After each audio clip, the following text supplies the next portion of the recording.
And welcome once again to the Zone Blitz Draft Report. I'm Eric Sandelin, and today this video is actually in response to a request that I got from a viewer who saw the last video that I did and saw my evaluation of the Falcons draft and asked me to do kind of the same thing for his favorite team, the Tampa Bay Buccaneers. So, Sean, this one's for you. Tampa Bay went into the offseason primarily really needing two things. They needed to upgrade a secondary that was really just kind of awful. They ranked near the bottom of the league in virtually every meaningful statistic when it came to pass defense. And it wasn't so much from a lack of a pass rush as it was from just poor execution in the secondary. On the offensive side of the ball, what they really needed was some sort of game breaker at tight end. Probably a backup quarterback because Josh Freeman has been inconsistent. So certainly it makes sense for them to have somebody in place if Freeman doesn't pan out. And other than that, they were really looking at maybe some depth along the defensive line, and that was pretty much it. And in regards to that and how the Buccaneers spent their offseason, I have a pretty positive impression of their draft, really. They started to address the secondary really in last year's draft with the selection of Mark Barron, the safety out of Alabama. And then when free agency came this year, they grabbed Deshaun Golson, a Pro Bowl caliber free agent away from the San Francisco 49ers. So this with the safeties set, really what they needed to look at now was cornerback. They had traded away Aqib Talib to New England during the middle of last season.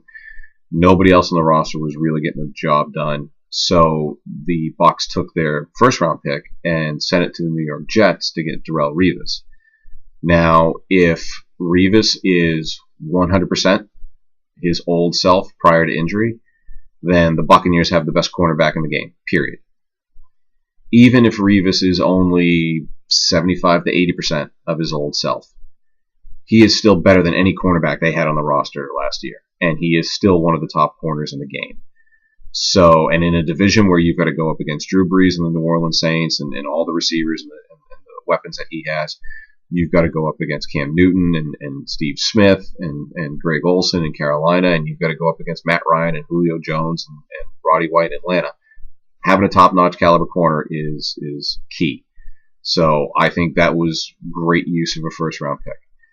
With their second-round pick, they took Jonathan Banks. Absolutely worth that selection. There were some who thought Banks could have been a fit in the first round, the later end of the first round. So that was definitely a good move, I think, and I really like that pick.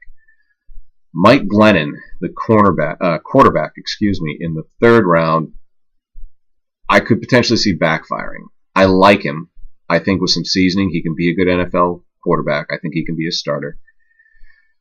Certainly worth taking at that point. The only pause I have in that selection is it doesn't really send a good message to Josh Freeman.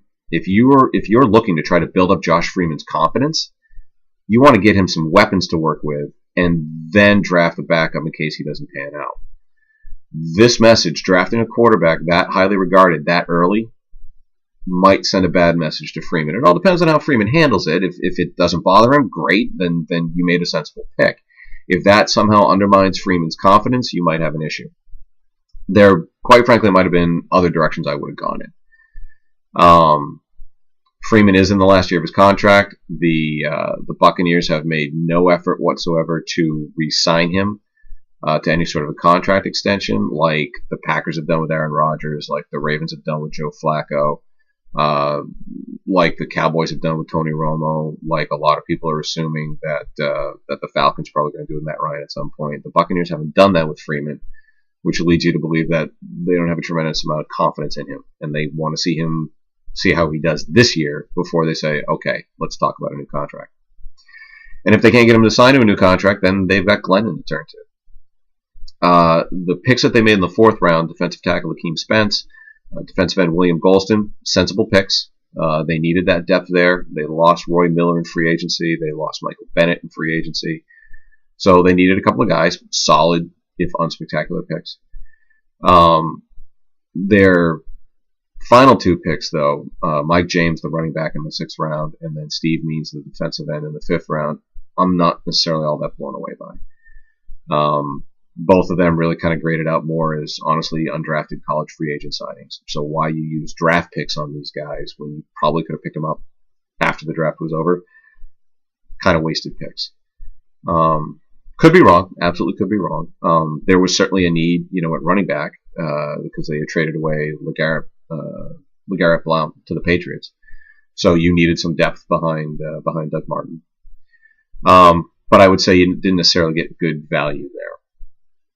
So when it's all said and done, I probably give the Buccaneers, I'd say somewhere around a B, maybe a little bit higher than that. Getting Revis for a 1st-round pick was a great move. Banks in the 2nd round was a great move. Between that and drafting Barron last year and signing Deshaun Golson in free agency, you just solidified your starting secondary. That's arguably one of the best starting secondaries in the league. Glennon is there. If Freeman doesn't pan out, you got some depth on the defensive line. But you reached, for Means and for James.